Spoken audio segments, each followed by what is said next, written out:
Hujambo na karibu kwa mara nyingine tena mtazamaji wa The World News katika kipindi hiki cha ulimwengu wa siasa. Mimi ni Adam Hussein. Waziri Mkuu wa Israel Benjamin Netanyahu anasema kwamba hawatamaliza vita nchini Iran hadi pale Iran itakapokubali kuondoa uranium yake iliyorutubishwa, anasema Waziri Mkuu Benjamin Netanyahu. Waziri Mkuu Benjamin Netanyahu ambaye amefanya mazungumzo na Rais wa Marekani Donald Trump juu ya suala la kumaliza vita huko nchini Iran, ametoa onyo dhidi ya Jamhuri ya Kiislamu ya Iran kwamba wanapaswa kuhakikisha hawawi na silaha za nyuklia. Waziri Mkuu huyo Bwana Netanyahu amesema vita nchini Iran haitoisha hadi pale wa Iran watakapokubali kutokuwa na kutomiliki uranium iliyorutubishwa inayofikia karibia 60% ya urutubishaji ambao unaelekea katika utengenezaji wa mabomu ya nyuklia. Vita vya Iran havijaisha hadi uranium iliyorutubishwa iondolewe, Netanyahu anasema.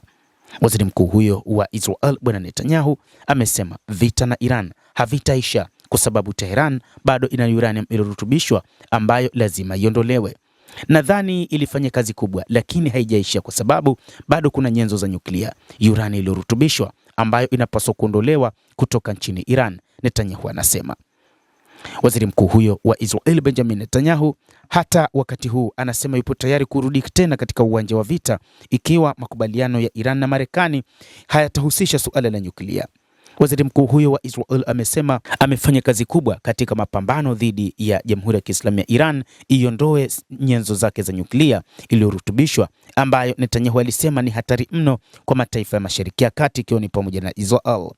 Netanyahu alisema kuwa malengo ya vita vya Marekani na Israel dhidi ya Iran ni pamoja na kubomoa miundombinu ya urutubishaji na kuizuia Iran kujenga upya mitandao ya makombora na wakala. Alikataa kujadili mipango ya kijeshi, lakini alibainisha kuwa ikiwa kuna makubaliano ya kuingia ndani na kuondoa uranium, hilo litakuwa sawa.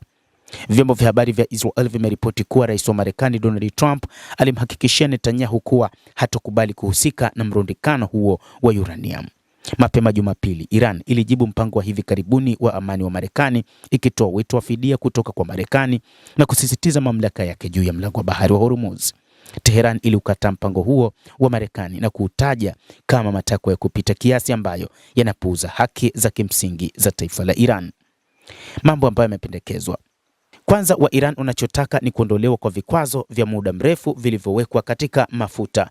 Vikwazo hivi viliwekwa na mataifa magharibi pamoja na Marekani katika siku za hivi kwa muda mrefu na hata kuongezwa katika siku za hivi karibuni. Sasa Iran inataka vikwazo hivyo viondolewe, lakini pia na kuhakikisha kwamba kunakuwa na uhuru wa kusafirisha mafuta kupitia mlango wao wa bahari wa Hormuz. Lakini jambo la pili wa Iran wanalotaka ni kuwa na uranium yao iliyorutubishwa, kwamba hawatarutubisha kwa miaka 5, lakini pia hawapo tayari kuona uranium yao iliyorutubisha ikiondolewa kutoka nchini mwao kupelekwa katika taifa la pili. Kadhalika jambo la tatu ni juu ya kile ambacho Israel inataka kwamba wa Iran waondoe makombora yao ya masafa marefu. Ni jambo ambalo wa Iran hawapo tayari nalo. Hata hivyo, wakati huu Waziri Mkuu Benjamin Netanyahu anadai kuwa China ilitoa kiasi fulani cha uungaji mkono wa utengenezaji wa makombora ya Iran na alionyesha wasiwasi wake juu ya kuzorota kwa uungaji mkono wa Israel nchini Marekani kutokana na ushawishi wa mitandao ya kijamii. Nadhani umefika wakati tujiondoe kutoka kwa usaidizi unaosalia wa kijeshi kwenda nchini Iran. Lazima China iondoe usaidizi huu pamoja na Urusi, anasema Waziri Mkuu Benjamin Netanyahu. Endelea kutufuatilia mtazamaji, na nikusihi usisahau kulike, usisahau kucomment, kadhalika usisahau kusubscribe channel yetu hii ili upate habari hizi kwa mapana kupitia The World News. Mimi ni Adam Hussein, endelea kuwa nasi wakati wote, endelea kutufuatilia.